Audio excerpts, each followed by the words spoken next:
حياتك كلها عندك رغبات مختلفة، رغبات اللي همها الوحيد هو تكون في الداخل ديالك. فإلا ما كنتيش كتآمن بقدراتك فراه عمرها ما غتحقق. بالنسبة لبعض الناس فانت ما عندك لا رغبة ولا حلم تحققه، ولكن أنا كنآمن بأننا خلقنا من أجل هدف نحققوه في حياتنا. واش في هذا الوقت اللي فات من حياتك عمرك خديتي غير 5 دقائق من وقتك للتفكير في أشنو الحاجة اللي تقدر تخليك سعيد؟ ماشي كلنا عندنا نفس التعريف لكلمة السعادة، ولكن مهما كان تعريفك فراك كتستحق تنال السعادة.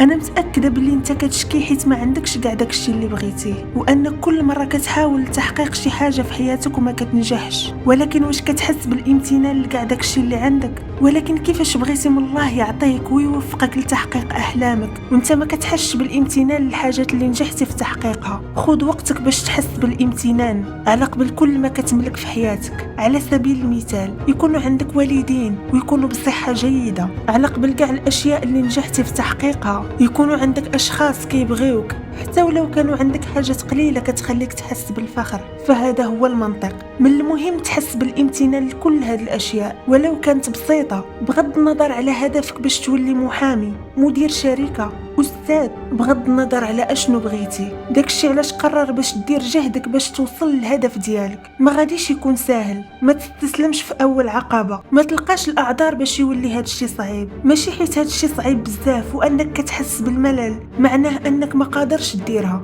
لا، هادشي ماشي بصح. إلا كان خاصك تحفظ كثر فديرها، إلا كان خاصك ما تخرجش مع صحابك حتى تنجح فديرها. لتحقيق حلمك كيتطلب بزاف ديال التضحيات، ما كنحصلوش على شي حاجة بدون مقابل. في الوقت اللي صحابك كيستمتعوا بوقتهم انت كتقاتل باش تنجح. لحظات من التضحية والألم والنجاح حياتك كاملة، فانت اللي خاصك تقرر. عندك الجرأة باش تكون مختلف ولا كتبزز على راسك تكون شخص آخر باش تنال إعجاب الآخرين؟ المجتمع هو اللي كيجبرنا على أننا نشبه الأشخاص باش نكونوا ناس مزيانين، ولا كتصرف بطريقة معينة باش تعجب الآخرين. بمجرد ما كتولي شخص اللي باغي يكون مختلف وباغي يهرب من الفشل، الآخرين كيحاولوا يبينوا لك بلي داكشي اللي كدير ماشي صحيح. ولكن أشنو الفائدة من التشبه بالآخرين؟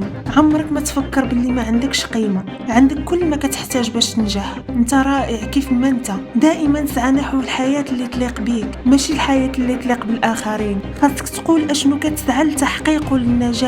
هادشي كيحفز عقلك الواعي والباطن وغيكون مستعد لهذا الهدف، وغيقلب لك على حلول اللي غتليق بيك. أفعالك وأفكارك مترابطة. كتب أهدافك في ورقة وغيولي عندهم معنى.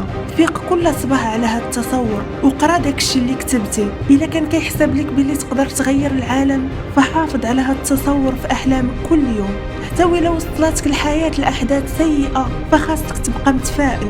خاصك تتعلم السباحة عكس التيار، ولكن تجرأ على الإبداع، تجرأ على التخيل. أفكارك غتغير بزاف ديال الأشياء، أفكارك يمكن تغير العالم. ولكن إلا بغيتي تتقدم خاصك تخرج من منطقة الراحة. مازال عندك الوقت للتدارك، كل شيء ممكن إلا خديتي زمام الأمور. بهذه الطريقة غادي تعيش وتحقق أشياء عظيمة. إلا كنتي مقتنع بأنك بإمكانك تغير العالم وتضيف ليه حاجات جديدة، إذن فتوكل على الله. في أمان الله.